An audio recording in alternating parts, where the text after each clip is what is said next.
Karaa haqaa seenaa fi dhaamsa ergamoota Waaqayyoo haala macaafa Musee, faarfannaa Daawitii fi Wangeelaatiin wayita laallamu.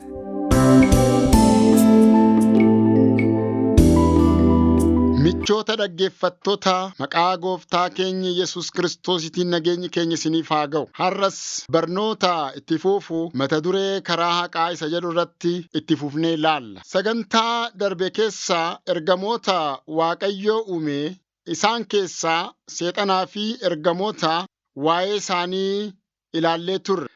Waaqayyoo jalqabatti hafuurota miiliyoonaan lakkaa'aman akka uume ergamoota jedhee akka isaan moggaasee agarree turre. Isaan jidduudhaa immoo inni tokko isaan irraa caalaa qaroo fi miidhagaa akka ture. Maqaan isaas Luusiifar akka ture. Luusiifar jechuun immoo calalaqaa jechuu akka ta'e agarree turre. Guyyaa tokko Waaqa irratti jibbaatiidhaan ka'ee ulfinnaa fi teessoo Waaqayyoo hannaaf kajeele. Luusiifar jechuudha.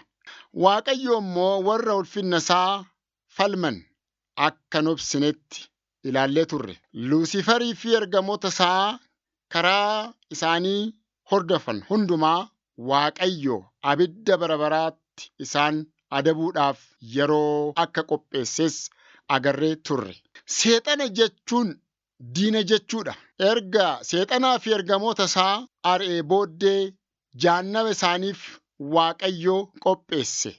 Guyyaa tokko seexanaa fi hordoftoota isaa hunda gara abidda bara baraatti darbamuun isaanii kan murtaa'edha. Kun hundi haa ta'u malee seexanni hamma ammaatti Si'oolitti hin adabamne.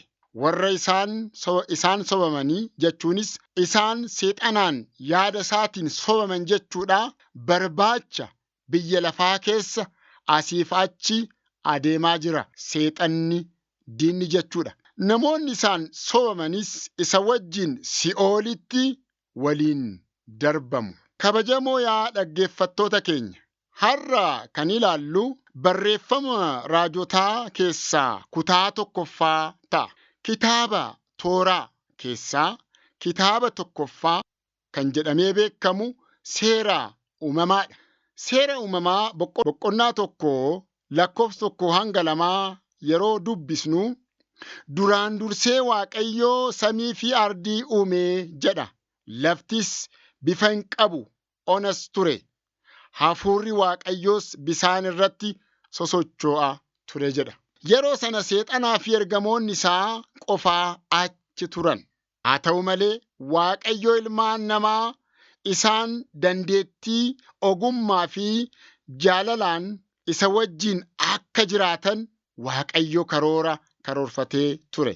Kana dursee garuu iddoo jireenyaa akka isaaniif ta'u jedhee Waaqayyo addunyaa uume. Har'a sirni uumamaa maal akka fakkaatuu fi jechuunis addunyaa Waaqayyo maaliif akka uume ilaallaa jechuudha. Waaqayyo biyya lafaa yookiin addunyaa kana maaliif uume? Kaayyoon isaa maal ture? Seera ba'uu boqonnaa 20 lakkoofsa 11 irratti yeroo laallu, ani Waaqayyo guyyaa 6 keessatti bantii waaqaa fi lafaa, galaana, wanta isaan keessa jiran hundumaas uume. Guyyaa 7ffaatti garuu ni boqadhee jedha. Seera uumamaa boqonnaa 20 lakkoofsa 11. Guyyaa tokkoffaa yeroo laallu duraan dursee Waaqayyoo samii fi ardii uume jedha. Lafti bifa hin qabdu onas turtee jedha. Kun guyyaa tokkoffaa ta'e jedha. Galanni Waaqayyoof haa ta'u. Dukkana irratti haa ifuu jedhe, ifas ta'e. Guyyaa tokkoffaatti Waaqayyoo ifa uumuudhaan jalqabee jechuudha. Guyyaa lammaffaa Waaqayyoo mee bisaanii fi bisaan jidduu adda ba'uun haa ta'u jedhee Waaqayyoos babal'ise. Guyyaa lammaffaatti Waaqayyoo samii fi lafa naannessee jiru haala naannoo yookiin atmosfeera isa samii marsee qilleensa uumame lubbuu hundumaatiif bu'aa isa kennu akka uume boqonnaa 1:6-8 ilaalla jechuudha. Haala naannoo yookiin atmosfeera qilleensa mijataa Waaqayyo uumee guyyaa lammaffaatti. Guyyaa sadaffaatti Waaqayyo garba gargar lafa qoree fi kuduraa biqiltuu garagaraa guyyaa sadaffaatti uume. Kitaabni qulqulluun waan jedhu haa ilaallu. Bisaanonni bantii Waaqayyoo kanaa gadii jiran iddoo tokkotti walitti haa qabaman jechuudhaan Waaqayyoo galaana garagaraa akka uumee lafni immoo biqilchuu akka jalqabdee ilaallaa jechuudha guyyaa sadaffaatti jechuudha. Kanarratti akkana jennee gaafachuu dandeenya. Waaqayyo otoo arjaa ta'uu biyya lafaatti maaliif hammeenni fi jeequmsi guddate? Waaqayyo Waaqa jaalalaadha. Ardiin tuni biyyi lafaan kun maaliif hammeennaa fi jeequmsaan guutame? Kana Waaqayyo maaliif uume jennee gaafachuu dandeenya. Hojiin kiyya maaliif milkaa'uu didee? Ani maaliif milkaa'uu dadhabee? Mucaan kiyya, maatiin kiyya maaliif dhibamaa? Kana maaliif dhabaa? Kun maaliif anatti dhufaa? Jennee gaafachuu dandeenya. Dhugumaan gaafileen kunneen gaafilee gaafatamuu qabanidha. Barumsi taanu gaafilee kanneenii fi gadi fageenyaan deebii nuuf kenna. Dhugaadha. Waaqayyo Waaqa arjaa waan ta'eef, Waaqayyo Waaqa jaalalaa waan ta'eef wanta namatti hin tolle gonkumaa hin uumu. Maaliif yeroo addunyaa kana Waaqayyo uumu ilmaan namaatiif akka mijatu godhee uume. Mee qalbii keenyatti gaarummaa Waaqayyo haa yaaddan. Balaan biyya lafaa sababii maaliif dhufe jennee gaafachuu dandeenya. Sababii eenyuutiin dhufe? Hammeenni, rakkinni, hanqinni, gaddi, gadadoon garagaraa karaa eenyuutiin dhufe laata? Yaa saba Waaqayyo, gaarummaa Waaqayyo, jaalala Waaqayyo, arjummaa Waaqayyo mee haa laallu. Gaarummaan Waaqayyo akkamitti akka ta'e isin meeffadhaa ilaala. Faarfannaa 34:8. Guyyaa arfaffaa keessatti wanta Waaqayyo hojjete yeroo laallu, guyyaa fi halkan gargar baasuuf bantii Waaqaatii fi bisaanonni haa jiraatan. Guyyaa fi halkan gargar baasuuf bantii Waaqaatii fi bisaanonni haa jiraatan. Isaan milikkitoota buusaan waggaa guyyoonni fi waggoonni isa ittiin beekaman haa ta'an jedhe. Seera uumamaa boqonnaa 1:14. Waaqayyo akka salphaatti aduu ajaje, aduunis ta'e. Addeessi, urjiin samii irratti argaman jechuudha. Waaqayyoos dabalee dubbate, ardiin aduu naanna'u jalqabde. Ammallee dabalee Waaqayyo ajaje, addeessi lafarra naanna'uu jalqabe. Waaqayyo waan hundumaa uumuudhaaf maalitti gargaarame? Akka namaa dadhabee jira Waaqayyo yeroo uumu. Waaqnii fi biyya lafaan sagalee Waaqayyootiin akka uumaman amantiidhaan ni hubanna. Akkasitti wanta ijaan argamu, wanta hundinuu irraa akka hojjetame ilaalla. Ibroota 11:3. Waaqnii fi biyya lafaa sagalee Waaqayyootiin akka uumaman amantiidhaan ni hubanna.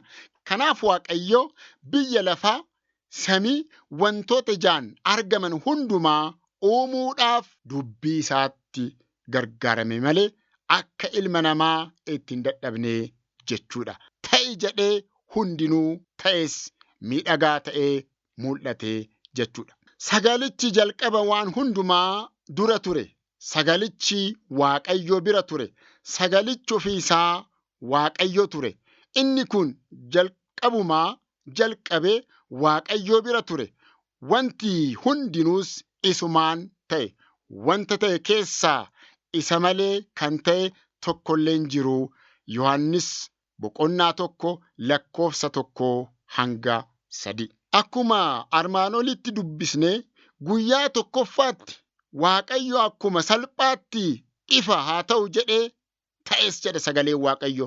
Guyyaa lammaffaatti uumamni bantii keessa gargar haa ba'u jedhee ta'es jedha sagaleen Waaqayyo.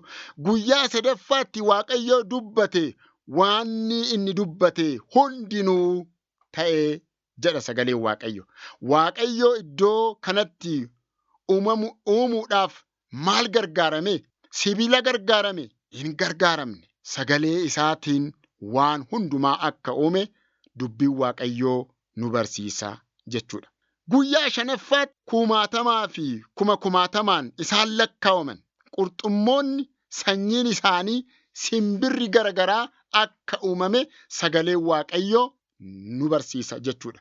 Guyyaa jahaffaatti waa'ee guyyaa jahaffaa kitaabni qulqulluu Waaqayyo horii fi nama akka uume nu barsiisa. Kutaa kana keessatti Waaqayyo ilma namaa akkamitti akka uumee fi maaliif akka uume nu barsiisa. Galanni Waaqayyoof haa ta'u. Kanaaf guyyoota 6 keessatti Waaqayyo uumama hundumaa uumee guyyaa torbaffaatti akka boqotee sagaleen Waaqayyoo nu barsiisa jechuudha. Gaarummaan Waaqayyoo akkam akka ta'e isin meeffadhaa. Namni isatti kooluu galu haa gammadu. Faarfannaa 34 lakkoofsa 8.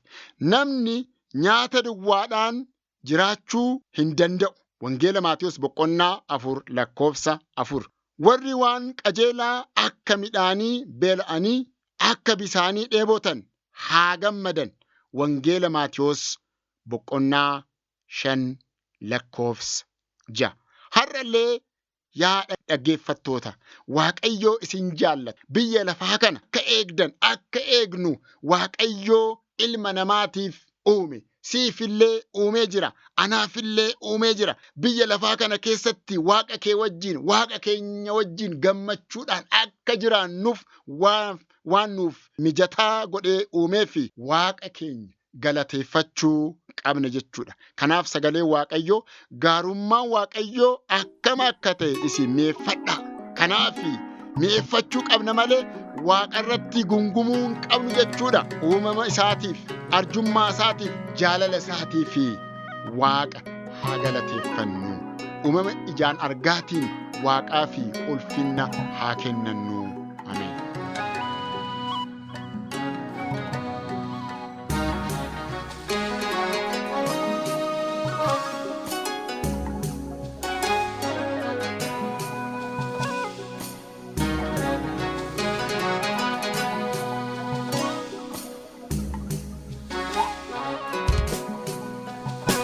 Sokeka jeluma olbutatti nuga keka biftu mulifte jirta mote jante unduma mote gudda ngabda olantuma. Sokeka jeluma olbutatti nuga keka biftu mulifte jirta mote jante unduma mote gudda ngabda olantuma.